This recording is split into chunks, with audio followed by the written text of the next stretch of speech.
This is my conversation with Marcus Tonndorf, the founder of HEXLOX, whose unconventional path to entrepreneurship proves that sometimes the scenic route is the smartest one. Growing up in Stockholm in an entrepreneurial family, Marcus built and sold his first web agency in the 90s, then promptly went back to school twice, studying design in London and earning an MBA in Berlin. What makes Marcus's story fascinating isn't just the success of HEXLOX, the tiny magnetic security device that protects bicycles, motorcycles, and museum exhibits worldwide. It's how he got there, bouncing between high-profile branding work, failed publishing ventures in Japan, computer game companies, and even getting illustrations into millions of Kinder eggs before landing on the idea that would stick. In 2015, Marcus walked into Eurobike with no product, just the hypothesis that the cycling industry needed his skills.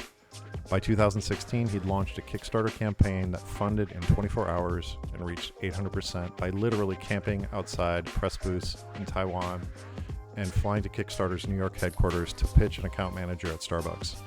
We explore how education, pattern recognition, and knowing what you don't want can be just as valuable as entrepreneurial instinct. This is the Business of Cycling podcast. Marcus Tonndorf, thank you for coming on today. Excited. Thanks.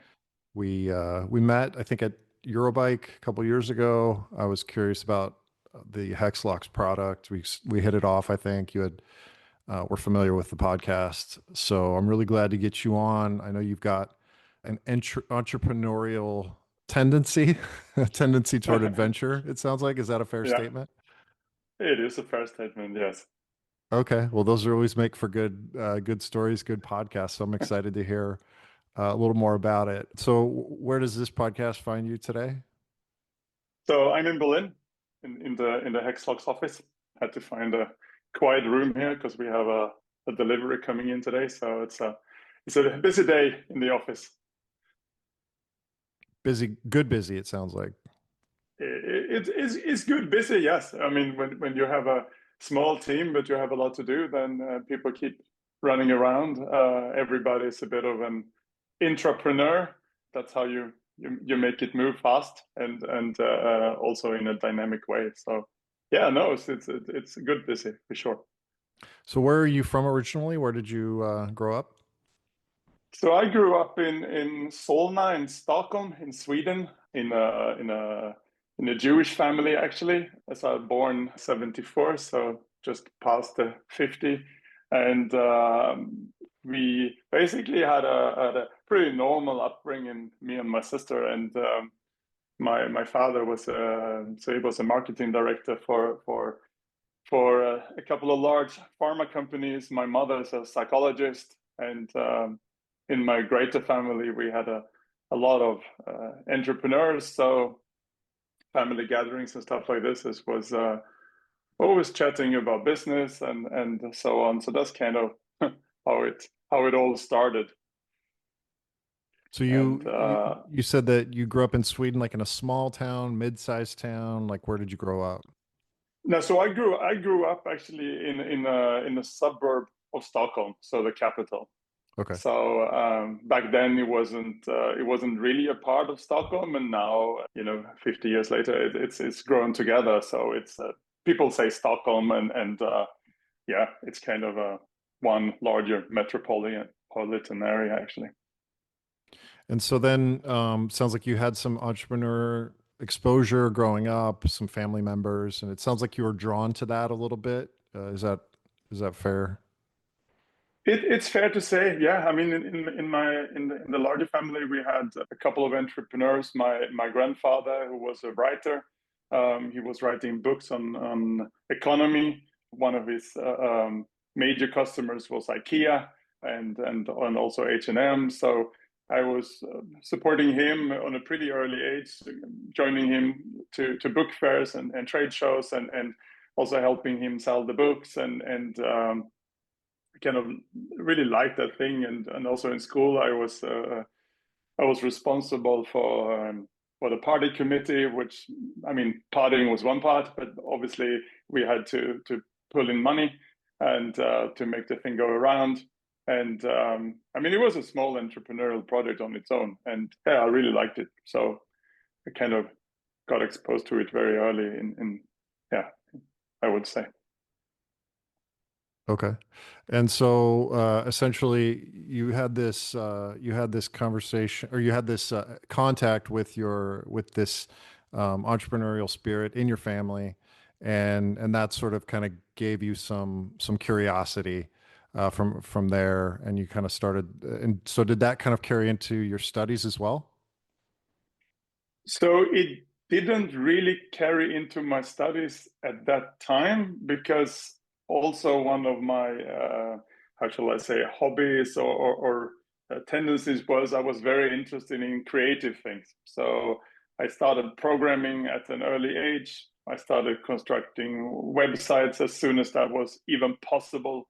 We had a Macintosh at home, so making graphics and stuff was very interesting for me. So when I graduated from high school, I did 1 year in Israel working at a kibbutz. And directly when I came back, I started looking for a way of using my creativity, not so much the business part of it, but the actual creating visuals and stuff like this. And that's also how kind of my early career started. I got a job at a web agency very early beginning of the 90s, and then also very, very shortly afterwards, I realized employment wasn't really my thing. So with a couple of friends, we actually set up early there in the 90s a web design agency, and then got directly exposed to business, basically selling into customers and clients, and getting basically getting contracts going, and then delivering, and then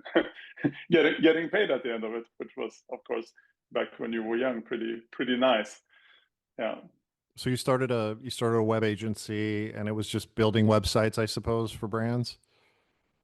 Exactly. Yeah. So we were building websites. We did some outsourcing of programming. We did the creative stuff ourselves. We very early started with what was called Future Splash Animator, which was basically a possibility of creating animations early. So we created animations, websites which had things on the front which moved. We had pretty large customers. So Swedish Stock Exchange, we had Volvo, we had another couple of them, and so it was all around web agency. Moved a little bit into the more branding part. I was not responsible for that, but it was something that I really wanted to do. So I left the agency in a pretty lucrative way at the You end sold it, of or you sold your shares? I sold my shares. The boys continued. I moved to London because I basically realized we were creating good stuff for larger brands, and in the end, I felt we were doing the job. I was doing my job, but I really felt I lacked a proper understanding on what I was actually trying to do, and so I wanted to move into the design area more, or branding, or corporate branding, if you wish, with a touch of typography. And so I basically applied to London College of Printing and Central St. Martin's in London, and started studying there in 96, 97.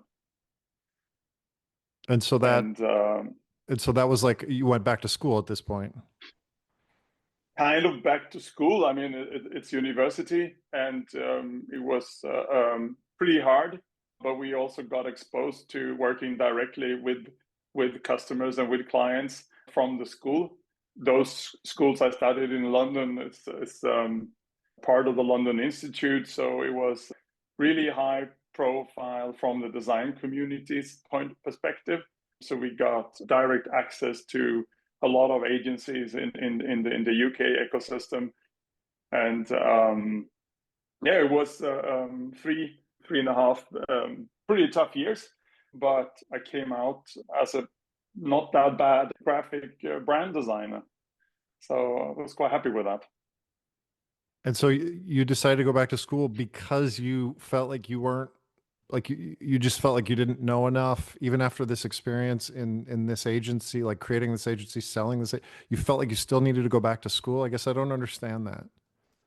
So I think it was a matter of an early you could probably call it a bit of an imposter syndrome, because we were asked from all these large companies to create websites for them, and we were just a couple of young boys who were quite good at selling, quite good at acquiring the customers, and then we delivered on time, quality, but still we felt, I mean, I think pretty much all of us felt like, this is going fantastic, but do we really have the right to claim, that we have a good web agency back then? I mean, all of the boys that I did this with back then, they all sold the rest of the parts, and then they all went on to studying as well in other directions. So that's really interesting. It's like you guys felt like, you felt like it was kind of a little bit of luck. And yeah, it's interesting to me that you guys said, okay, now we did this. We don't want to do another one. We want to go back to school. I don't know. It's an unusual reaction from my vantage point, but it sounds like it was the right thing to do. I think it was definitely the right thing to do. And I also felt like at a pretty early age, I wanted to get out in the world. So also my study there in London, paired with the fact of leaving Sweden to, try my wings together, was also, something which I felt very strongly about. So I think the package together was definitely the right choice. And I learned a lot about how companies work from a branding perspective and visuals, but also how do you dive into how a company really works to be able to graphically and communication-wise communicate this to others. Yeah, so I dabbled a little bit into art when I was in London, and the difference between an artist and a designer is, a designer, he solves other people's problems, and an artist, he tries to solve his own problems. And I love that feeling of, trying to see, okay, you have a museum, or you have a car company, or you have a smaller business selling or offering a software, and you need to understand them to be able to create something that visually communicates what they are actually doing, so that other people also have a feeling, I identify with this brand. And that kind of curiosity and how shall I say, interest in to understand something and to solve the problems, that was really something I learned better when I was at this school, but it also was something that I felt I understood it and I could use it. Man, I don't know. It sounds like you really had like a really mature point of view. I don't know about me at that age. I don't know if I would have had all this foresight. So you go back to school, then you wanted to get into branding. You wanted to help, like you said, solve problems for these brands. Yeah. So maybe you want to just run through kind of what then from that point, kind of what were some of your experiences that brought you then to HEXLOX? Yeah, so I mean, in short, after graduating, I directly was asked to join a company called Interbrand, which was at the time one of the world's largest branding agency. And so I worked there for about 6 months, I think, yeah, a little bit over 6 months. We worked on some high-profile brands like Tokyo Innovation. We worked on Toyota. We worked on, yeah, we had several different clients. And then my dream was always, after being part of this school, to join a company called Pentagram. So Pentagram back then, at the end of the 90s, beginning of 2000, was, and honestly still is, a bit of the, the dream for a designer or a brand designer to work for. It's an interdisciplinary agency working across graphic design to branding to architecture, interior design, and everything. So I was lucky enough to get a job there, working directly for one of the partners at the beginning of 2000. And then after 1 year there, working with clients like Citibank, we did the brand guidelines for the new Citibank. We did a couple of large museums, So and this so is on. really high level, like London based, like high quality, really high level of branding work for Yeah, yeah. so you're seeing like this was sort of a dream of yours, it sounds like, to be able to work kind of on some of the biggest and most important branding projects in Europe at that point, I suppose. It was. And when you work for one of these agencies that is structured like Pentagram, you work directly with one of the partners. So you're really exposed to everything from negotiating client work to seeing how contracts work. And then obviously, since you are the right hand of one of these partners, you then also get to, solve the brief, create the outcome, and then also deliver it. So it was kind of a full service experience, pretty stressful, Yeah. very, very, very long hours, but also, a great feeling of, this is what I wanted to do. I'm experiencing something that, some of my other previous schoolmates would have dreamed of. And then at the same time, I'm understanding that this is a good, springboard to move to the next thing.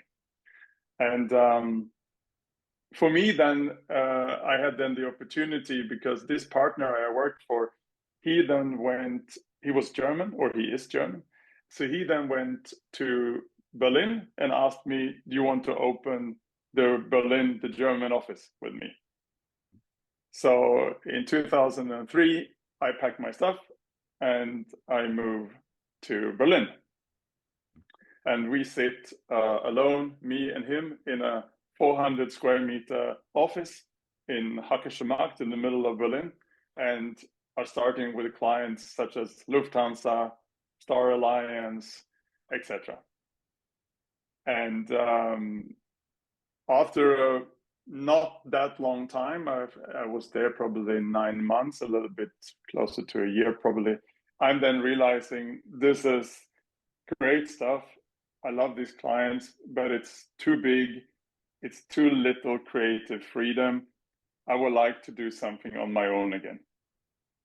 And so I leave at 2003, end of 2003, and I set up my own agency, design, together with a partner. And we then ran this for 2 years or 2.5 years. And during this time, I'm realizing that selling in the jobs, getting the jobs, doing the business part of it, that is really what I like. The design part, I enjoy, but I'm a better salesperson and I'm a better negotiator. And I really thrive on the fact of closing deals more than I do of delivering the value that I, as a designer, could have done or did do. Sure. And that was where so it sort of it clicked for you, where you're like, okay, this is kind of what I want to do. It clicked for me, and I tried then to figure out, okay, what's next? Yeah, and this was in 2005, 2006, and nowadays probably you would not recommend it, but back then the recommendation was, and also something I felt very strongly about, was to do an MBA. So I applied, got in to Berlin School of Economics, and started a 1.5 year MBA course in which was like a mixture between European, Asian MBA focus. So it was basically 27 students from 27 countries in one class. And we all went through the classical MBA topics of everything from finance to negotiation to business development, everything, but from 27 people's perspective, which was purely amazing. It got me basically to understand more how the world works by just seeing how my classmate from Taiwan would look at a problem, how somebody from England would look at it, how a guy from New York, and then me from Sweden then, and we would sit and do negotiation training or look at a financial problem. And even though numbers most of the time don't lie, we still have, 5 different perspectives on how do we read the outcome out of this. So you're going back to school again, like you're again, I'm you going back wanted to school again.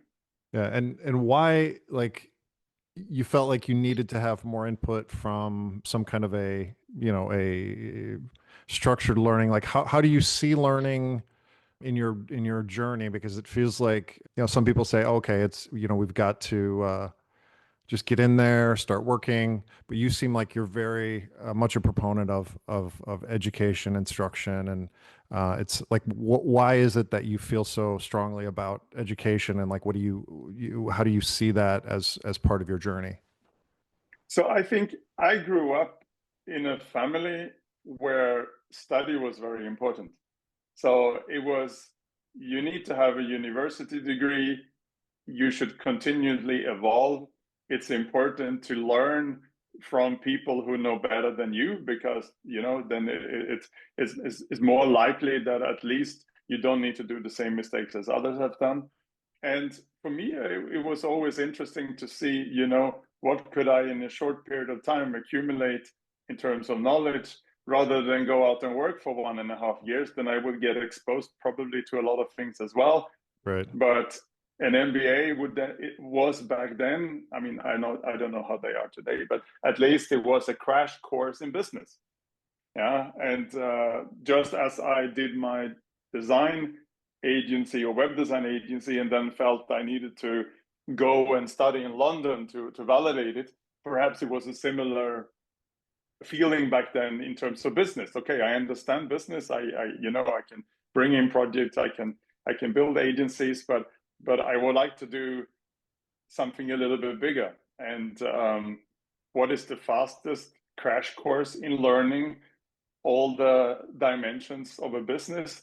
To me, that was to do an MBA, and it was very hands-on. So we worked on real life projects. We worked together with companies who came to the school, and at the end of the MBA was to write, like very often, a master thesis.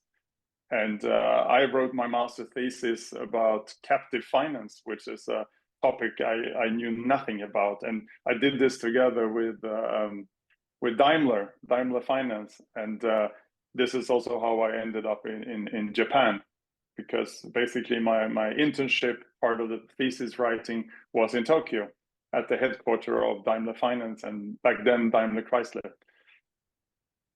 And so you're doing now you're doing this work in the auto industry, and you continued on this path. Was this after the education? Did you then get back into entrepreneurship, or is this something that, like, how did it lead to the current project? Because we have, like, I want to be respectful of your time, and I know we can dive into a lot of these topics, but I just want to understand kind of how we got to HEXLOX and how this project kind of came about, which is your current project. Of course. So I mean, in the end, I did a lot of different entrepreneurial projects. I mean, my first proper major thing was when I was in Japan. We basically started a publishing house, me and a partner. This was a project that went on for 1.5 years and then ultimately failed. And I learned back then that publishing, plain and simple, isn't for me. So I came back to Europe after 2.5 years in Japan, and went then on a journey, I would probably call it, where I tried to figure out, I know now this knowledge about, entrepreneurship from previous. I have now my MBA. So what is a good place to fit in? And the best place I knew was to just try something. Yeah. So I ended up working for 6 months for a computer game company to see if computer games and the interactive world was something for me. And after 6 months there, I basically saw that they had one of the customers was a interactive audiobook company who was not doing that well. So I decided to leave this computer game company, and I took over this interactive audiobook company together with two partners. So we ran this for a year and a half. And this was also the first time where I had a kind of a challenge with one of the co-founders, which forced me to leave the project. And after this, I pretty much realized, okay, so the interactive world is great. Yeah, it's easy to scale. It's easy to build up. You can ship beta projects and then rework them and so on. But at the same time, I kind of felt I wanted to do something which was a bit more physical. So during the next 2 years after this, I went on to be part of a couple of different companies. One was we sold printed flip-flops online. It was a project which was pretty interesting, which I also left after a while thinking, okay, it's not really fulfilling me.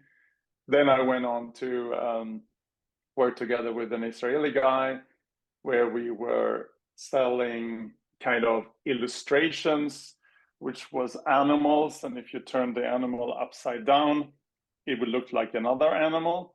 And my job was to figure out the business case for this, which was extremely exciting. And the business case was to propose it to Ferrero and get it implemented into the Kinder eggs, which we did. Oh, wow. And millions of eggs were produced with these characters.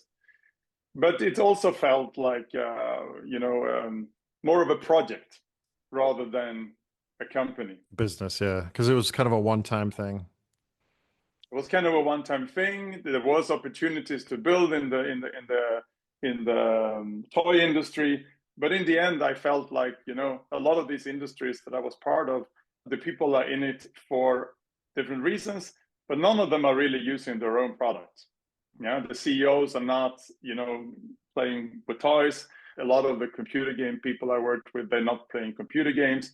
So I was trying to find the place where I would find a bit more purpose. And since I always did sports and was quite into cycling, I decided to go down to Eurobike back in 2015 to see what's it like, what kind of opportunities might arise there, what are market gaps, is there a place for me to fit in there? So just I met. You're just like yeah. you just were like, I'm just gonna go and see, because you had an idea that you knew how to do, you knew how to market a brand, you knew how to build a brand, you knew how to sell a brand. Now you just needed a brand that was going to be your own, and so you're like, well, I mean, was it like, I like cycling, let me go check out Eurobike? I mean, that it was that simple. It was pretty much like this. Yeah. Okay. So because I've never really been the guy. I've never really been the guy who come up with the business idea itself. I'm the guy that you want to join, or that I join as a person who is good at taking what is there and building it up. And so I knew, okay, I'm not going to reinvent something here or invent something, but maybe I will find a niche or a product which I think, okay, this has a great potential. I can then work with this and build a brand and the company and the future with it. So, and this is what happened. So I went down, I actually placed an ad on the job board of Eurobike back in 2015, saying I'm looking for a CEO role for a bike-focused company. And I had some interest, some, classical employment jobs. And then there was also one guy who wrote to me saying he had a product. It didn't have a name back then. It was a product that you could use to, secure a saddle and a seat post, and it solved the real problem. So I decided to meet. So I got presented with a sample. Back then, the product didn't work, but I saw the potential. So this little product was super smart. It had a clear use case. And already back then, it was clear to me that you could use this on many different things, not only on a bicycle, but definitely not only on the saddle and the seat post, but actually on the wheels and on the stem, and I mean pretty much everywhere on the bike. So we continued talking, me and my well, back then co-founder, now ex-co-founder, and we decided to start a partnership. So January 2016, we founded HEXLOX. And So because of you sort of had this idea of security for kind of bolt focused security, which you had seen, and you saw that there was a gap in the market for this. I saw definitely a gap in the market. Actually, ironically, or not really ironically, but funnily enough, due to my own experiences. I mean, I lived in Berlin for many years. I had plenty of bikes stolen. I had, saddle stolen, seat post stolen, wheel stolen. I even had my brakes stolen. I even had one bike where the saddle was stolen, and then the next day somebody came because I didn't go out, and then they stripped the rest of it, only the frame hanging. So I knew there was a market. And also from a product marketing fit, in the sense that, if I have this problem in Berlin, definitely other people have the same. And Okay. what is the simplest way of solving this? Well, let's see, And so this is where HEXLOX was born. And so you had a partner, you said you had a previous partner. And what was the first kind of, and you had kind of an experience with an entrepreneur that had something similar, but it wasn't quite, as what, it was something that needed to be developed more. So it needed to be developed, and foremost, we realized that, if we're going to bring this to market, we can do this in two different ways. We can either go the classical way, you develop the product, and then you basically bootstrap yourself. You develop it over a year, then you test it, etc. And financing wise, you would then need some sort of an income to be able to sustain the operation. Survive it. And back in 2016, Kickstarter was pretty hot. It was still used mostly for creative projects, but there was also a lot of products being launched there, and products basically being pitched. A lot of the projects didn't work out. People lost their money. But myself, I betted on plenty of products on Kickstarter, and sometimes you got the product, sometimes you didn't get the product. So we were sitting there in January 2016, realizing that if we were going to do this, we would needed to act fast. So I said, okay, I think we can make a Kickstarter campaign within 3 months. So we launched in March. We then run the campaign over 1 month, and then this is March of 2016 or 17. This is 16. March 16. Of 16. Yeah. Okay. Yeah. And so and what was the concept? It was already a pretty close to like what you have now. It was can you explain what HEXLOX is? We didn't even go into this, but yeah, what exactly HEXLOX is for the people? Yeah, of course. So HEXLOX is a small lock that works with a coded key that is inserted directly into a hex bolt. So it works with any existing hex bolts as long as the bolt is magnetic. So basically a steel bolt. And you insert it to block the access to the bolt. So if you take a seat post, for example, or a saddle, an already existing bolt, HEXLOX is inserted in 4, 5, or 6 millimeter size. Yeah, and then it's very, very difficult to steal that saddle or to steal that seat post. But we also realized before the Kickstarter campaign that on a wheel, for example, you obviously have most of the time 3 choices. You either have a through axle, or you have a skewer, or you have a wheel nut. So on top of the product HEXLOX, we also needed to develop a skewer, which worked with a hex that also was difficult to grab, because if you insert the HEXLOX on one side, you could possibly grab the other side of the skewer. And in terms of a wheel nut, obviously a wheel nut itself you cannot secure. So we developed something called a hex nut, which is basically a threaded little device that you screw onto the axle, and it has a thread on one side and it has a hex on the other, and then a rotating ring. So once it's on there, it acts like a normal wheel nut, and then you insert the HEXLOX into the end, and then you have protected your wheel against theft. And then we also developed a through axle, which was necessary because most of the through axles back then was with a quick release, or they were completely hollow, and we needed to have at least a head which was steel so that it would work with the HEXLOX because it's magnetic, but the body then we did in aluminum. And so you had to come up, so you sort of, this is like the entire product line that you had already kind of envisioned. Correct. And and so this was put up on the Kickstarter campaign like immediately?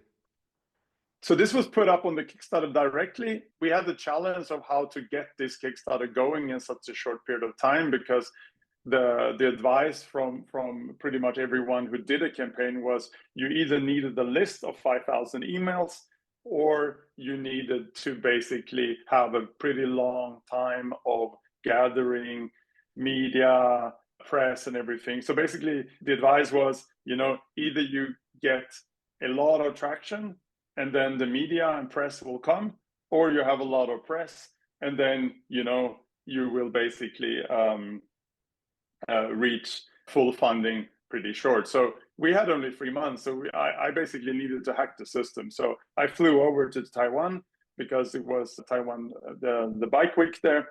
And I basically sat outside of the press booth with a sign saying 5 for 5. So the people then, of course, asked, what is this? And I said, I show you something. It takes 5 seconds. If you like it, you give me 5 minutes of your time. And so I got a lot of journalists interested in this, and I demoed the HEXLOX, and this worked really, really, really well. These were journalists. What was the occasion again? So this was the cycling show in Taipei. Okay. And so you were there and you had this captive audience of journalists, and you're just like, I have to talk to these people. And you just came up with it. Yeah. And you came up with it. And so you were able to get your Kickstarter campaign into some publications?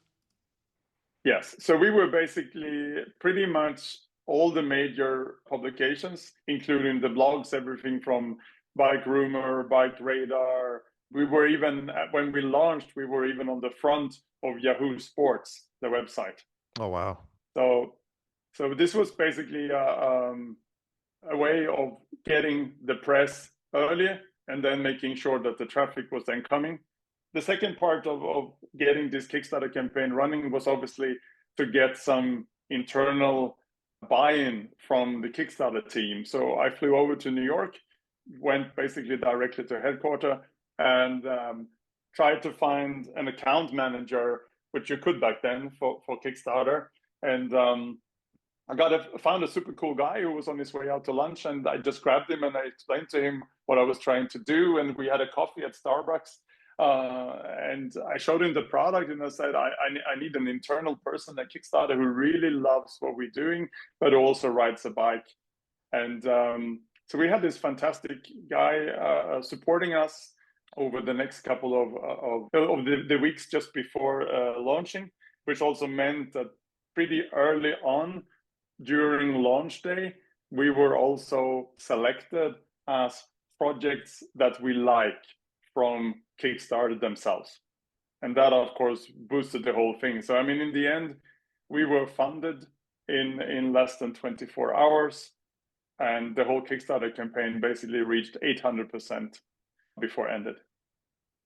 So you just kind of, this is like, you had this experience from working with brands, because I mean, most entrepreneurs don't think, okay, well, I've got to go and, and just kind of, in a sense, hack the system. Was this something that you just kind of had seen before, or was it just something like, if I don't do this, this isn't going to work? So you kind of just put 2 and 2 together. Like, how did you get to that point? Because, I mean, hindsight, it seems obvious that you would need to do something like that, but I mean, I don't know. It also seems like something that, you would also have to have some sort of inkling to go and do that. I mean, to invest that money, to fly to New York, Was this just something that you felt like you had seen before, or was it just kind of an intuition that you had? So I hadn't seen it before, but I had a feeling this was needed to be done. And to be honest, one thing which actually drives me quite a lot is when somebody tells you or tells me you can't do it, it won't work. So I had the idea. How did you get this person? Well, best person to get would be an account manager. Where do the account managers sit? They Right. sit in New York. So I got to go to New York. Yeah. Yep. And Yep. this was part of the investment that you then needed to do to be able to achieve the result. And of course, it's a gambling, because in the end, you invest money in flying in hotel and everything like this, and the Kickstarter hasn't even started yet. But I mean, this is, if you don't do anything unexpected, nothing unexpected will happen. So for me, it was, it just felt like the right thing to do. Right. And so at this point, I mean, so you get the Kickstarter off the ground, and it seems like, so after the Kickstarter happens, you get some investment. And then from what did you do with the Kickstarter investment? Does that go to getting like a sales push, or like where do you put that money to kind of get your first momentum? So we took the money directly and put it into production, because the product was more or less done. So Stock. we Yeah. basically, stock, yeah, exactly. Yep. So my biggest priority was, do not disappoint the backers, because I got disappointed personally on a couple of occasions. And I felt like we are serving a community here, which is going to be the early adopters of our product. We knew the product worked because we tested it rigorously over the 6 months, and also even before, actually, we even got together and producing the proper prototypes. So we knew the product works. We needed to deliver it. We found a production outside of Berlin, which is still producing our products after 10 years. And that's where most of the money went. And within 4 months, we managed to start the delivery. And by the end of 2016, we had served 2,500 backers. And so you get the product, you get it in people's hands, Yeah. and then what's next? Are you looking at distribution? Are you looking at OEM? Like, what's the first? Obviously, you wanted to, make all these people whole that believed in you for all the goodwill Yeah. that they brought.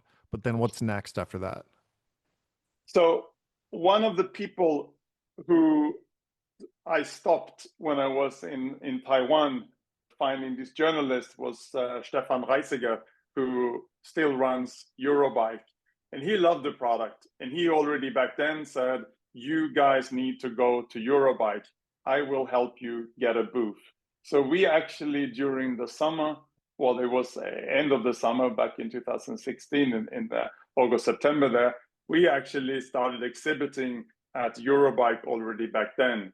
So during the same time as we are shipping out to backers, we are exhibiting at Eurobike, starting getting our first shops who wanted to retail our products, and also getting a visit from Canyon, which Oh, wow. then in the end turned out to, it was a lucky shot. They were looking for adding products to the new urban and city bikes. Right. And we were an upcoming brand, which I think they thought was pretty cool.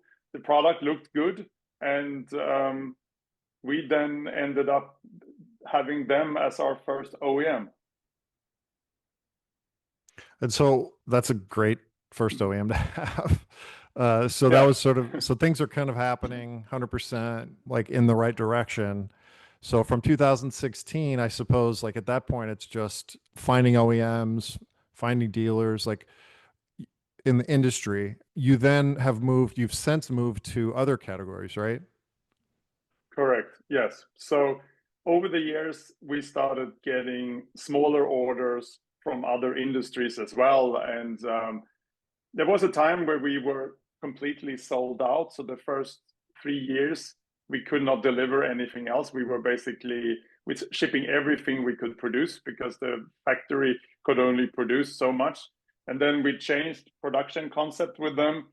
and started so we basically started not advertising, but started letting other interested party knows we can also serve you. And so today we are serving a lot of different industries, cycling, of course, being closest to our heart still.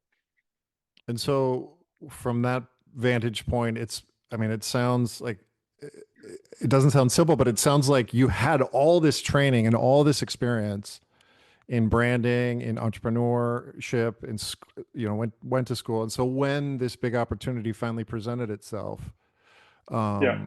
it sounds, you're making it sound simple. Can I say that? You're making it sound really simple. Why does it sound so simple? I think it's not simple, but if you've done different things, you'd sometimes not only learn what to do, but you learn what you don't want to do. And I basically went from software to hardware, and then back to software again, and then to service, and then realizing I really want to work with hardware.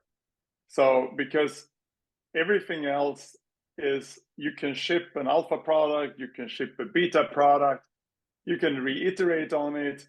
But with hardware, especially when you're dealing with something like we do with a lock, the product needs to work.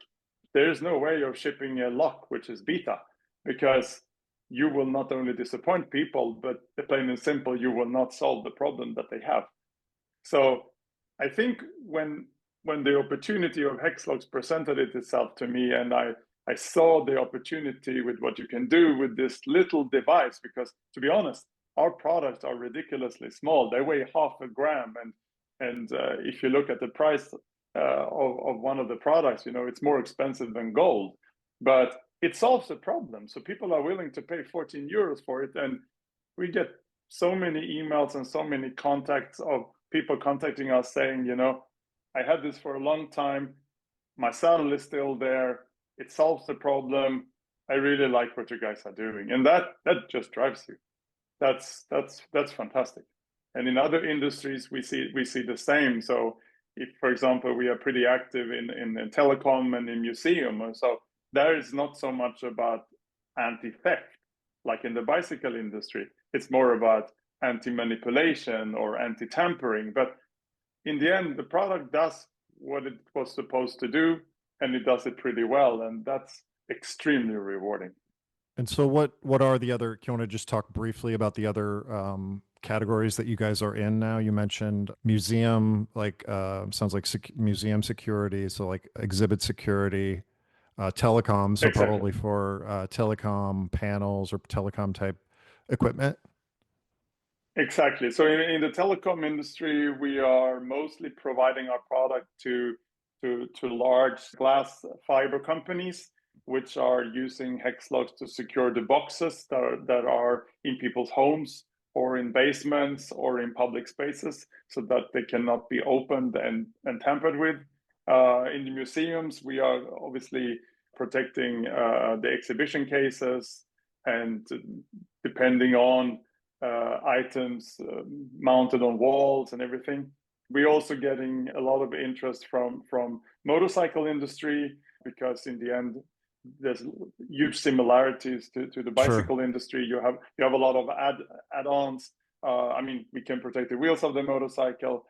We can protect the mirrors, the GPS, even the handlebar from being, not stolen, but you don't want somebody to loosen a bolt when you're riding off in 150 kilometers an hour. So it's really a wide use case list. Yeah. That you could, So it sounds like the ceiling is really high. Do you have some acquisition opportunities? Are you thinking, like, what do you want to do? Do you want to sell this thing? Do you want to continue to run it? Like, what's your goal?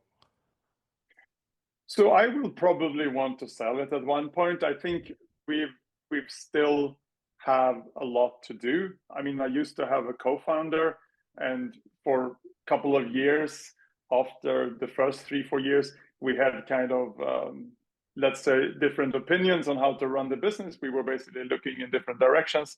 So the company was put a little bit on hold during Corona and so on. We were not pushing growth at all. We basically tried to find a way to go separate ways in a nice and pleasant way. So about a year and a half ago, an opportunity finally presented itself. So I bought my co-founder completely out to be able to focus on the kind of growth that I really see and know possible with this product.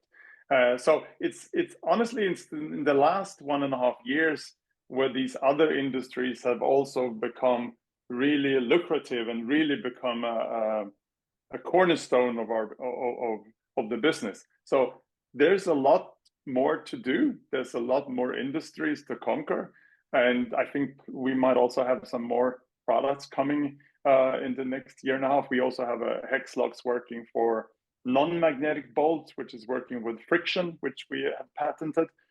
So of course, an exit is definitely on the agenda, but not yet. Not yet. I don't know, man. You like, I'm talking to you and you're telling me all this all this stuff that you've done and all these, like, you've had a really insane journey, but you're so calm about it and you make it sound so effortless. Has anybody ever told you that before? Yes. Okay. Yes. Okay. Well, I mean, man, hats off to the amazing Thank you. success you're having. I really appreciate you taking the time. I think the lesson here for all the kids out there listening is education works, experience works. And, you know, you are an incredible example of someone that, you know, you were in the lab, you know, trying, learning, and you didn't jump into anything really, really heavy until kind of a little bit later in life. Was that by design or was that by serendipity? Oh, I don't know. I think maybe serendipity. Yeah. I mean, since I was young, I always tried to live with a couple of small rules. And one of them was, you know, you regret what you do and you regret what you don't do, but you only learn from what you do. So I tried a lot of things and you figure them out. Okay, I didn't like it. It didn't work. So you try the next thing, you build on that, you continue like a spiral. And then I think if you're not worried to start new things, to try new things, and you're not worried to, you know, put yourself in a position that luck can affect you, you will get somewhere nice in the end, you know? And who knows where the journey goes after HEXLOX, I don't know. But I'll definitely continue to be curious and I'll probably start something new again. Yeah, no, I think that's I think that's without a doubt. You'll be doing something else. For sure. Well, congratulations on all your success, Marcus. This was fun. This was I think people are going to really enjoy kind of hearing your story. Thank you. If people want to get in touch with you, where can they find you? So, I mean, the classical two ways. I mean, either send me an email at Marcus with a C at hexlox.com, or just add me on LinkedIn, write me there. And yeah, I mean, I answer anything and everything because I think it's networking and getting in contact with people is super interesting. That's also how you learn. So yeah, those are the two best ways. Well, thank you thank you again for coming on, and hopefully we'll see you at a trade show here and there very soon. Sure, definitely. Okay, thank you. Okay, thank you, White. Bye-bye.